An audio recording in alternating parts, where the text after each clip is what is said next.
Here come the newspapers. Emma Barnett. Emma is the digital media editor for the Daily Telegraph. Good to see you, Emma.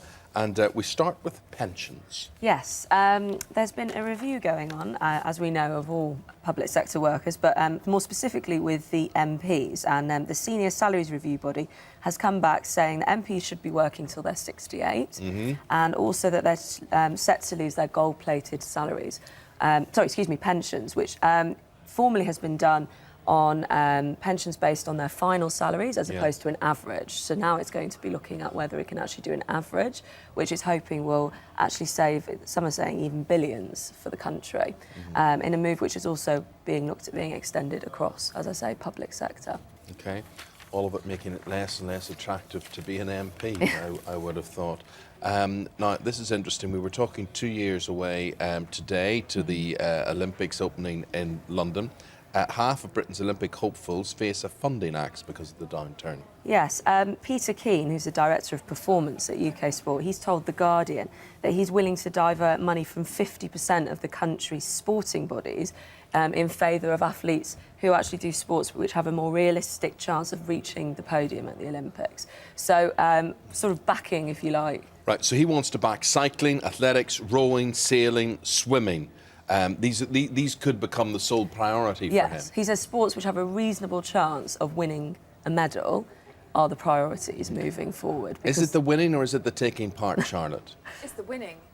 Yeah, not the answer I expected from you, but that's interesting. Yeah. No, because I'm not against all these, the school sports days where they say, well, it's just the taking part, we give a medal to anyone. And, particularly when it comes to this, actually, we want to win medals, don't we?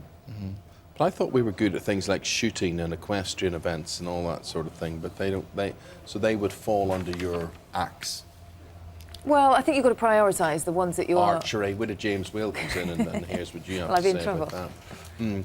that. Right, OK, Dame Judy to perform at the proms. What's she performing? Yes, this has just emerged. In the celebrations of the 80th birthday of Stephen Sondheim, she is performing, and I believe she's performing...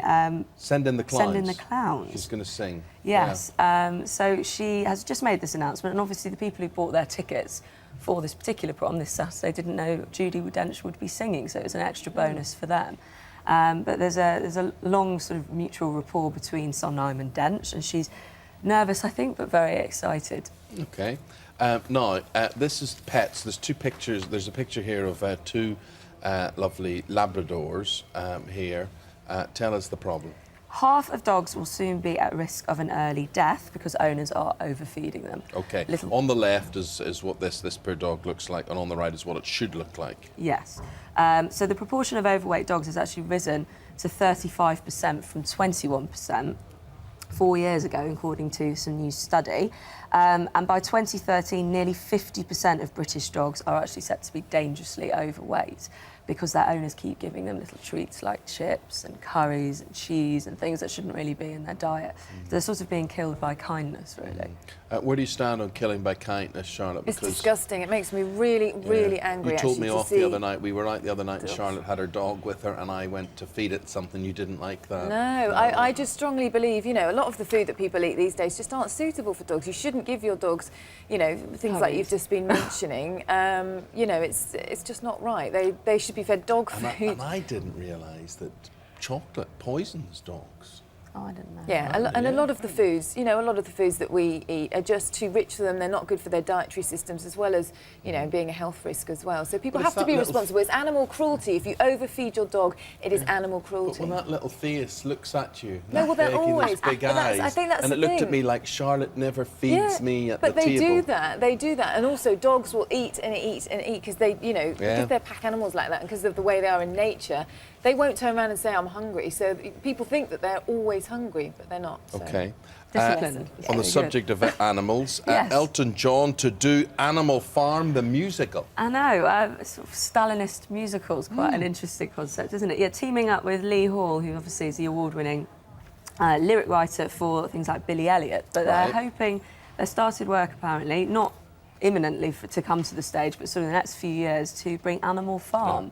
So he has to get the Orwell's. lyrics. He'll get the lyrics Yes. written, and then he'll put. And then the he'll get the music to score, that. hopefully, and put it together, and his partner, David Furnish, will probably produce. Lovely, lovely. Yes. Okay, Emma, thanks very much Thank indeed you. for that. That's Emma Barnett of the Daily Telegraph.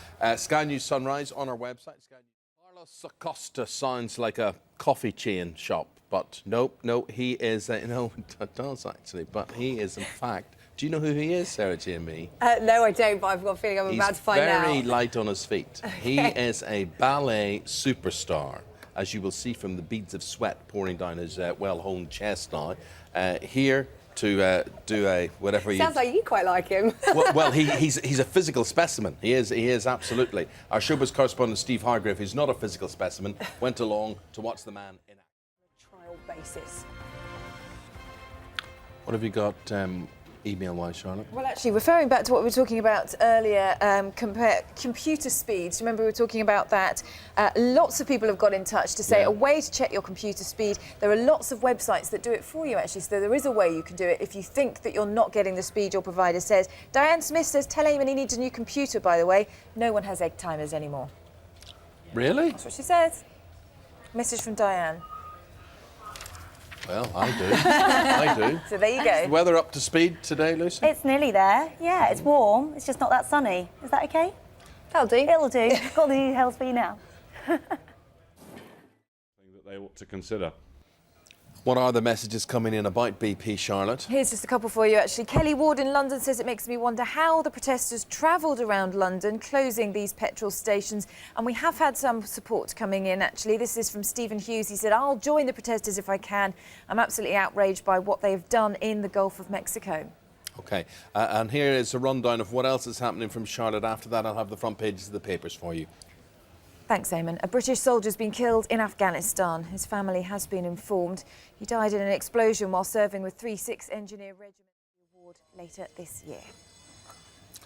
My only question about that is, why is it taking so long? It does seem a long time, doesn't Yeah. it? I mean, surely it was obvious at the time who the heroes were and all But I of guess that. maybe these things happen once a year, so if they'd missed one and... It's what, knows? 2 years now? Is it? Is it a bit more? All I know is all the security at all the other airports around Britain came into effect immediately, didn't it? Let's have a look at what's making the front pages of the newspapers. BP. Their strategy. OK, we've been getting reaction to that throughout the programme this morning. Most of you as motorists not too happy with those Greenpeace actions, but here with a rundown of what else is happening at Charlotte. Thanks, Eamon. A British soldier's been killed in Afghanistan. His family have been informed. He died in an explosion while serving with 3-6 Engineer Regiment Award later this year. Well done to them. You know, 2 years, Charlotte was talking earlier that 2 years from today will just be hours away from the opening ceremony at the It'll all just be getting going. London 2012 Olympics we're talking about here. When I go live to the Olympic site in East London on Sky News. Charlotte, what else are people saying about BP? Well, people are reacting to this situation with Greenpeace blockading BP petrol stations in London. Leo McClellan says, what are they doing to offer an alternative to oil? He's saying Greenpeace, that is. Nothing, it's just a stunt. Jenny Vickery says it's very short-sighted of Greenpeace. They should be focusing on doing something more productive and useful. Tony Hancock says, why are there no police? If I took a gang into my local supermarket and closed it down, they'd be there promptly. Some in support. Simon says, I'm in favour with multinational companies running the world in pursuit of profit. Someone has to stand up for the environment. A quick one from Neil Fay. He says, arrest a lot of them and then turn the lights off in the cell to save energy. OK. Interesting, controversial, if interesting. Sports-wise, what have you got, Sarah Jane? Well, Fabio Capello's man management skills are being called into question again this morning. Manchester United Paul Scholes says he would have come out on a trial basis. Excellent, and that brings us very neatly to Lucy with the weather picture and how are we doing this summer? I don't think we're doing too badly. We got to 27 degrees yesterday in some places, 28 the day before. It's just a lack of sunshine. But we were all saying how difficult it was to sleep last night. We were, some of us were. I don't mind, I think it feels like being on holiday. Bit humid. It was a bit muggy, it's a bit close, a bit humid. I think a few people have got their fans going. I've had a few tweets about that today. Yeah, I think you'll continue to need your fan if you're based in the southeast over the next few days. It is going to stay humid, a lack of sunshine, but it will become drier. With that, we will shut up shop, continuing with the news live desk with Samantha Simmons. All the top stories, very much BP dominating the news this morning, and the cost of the Deep Horizon oil rig disaster.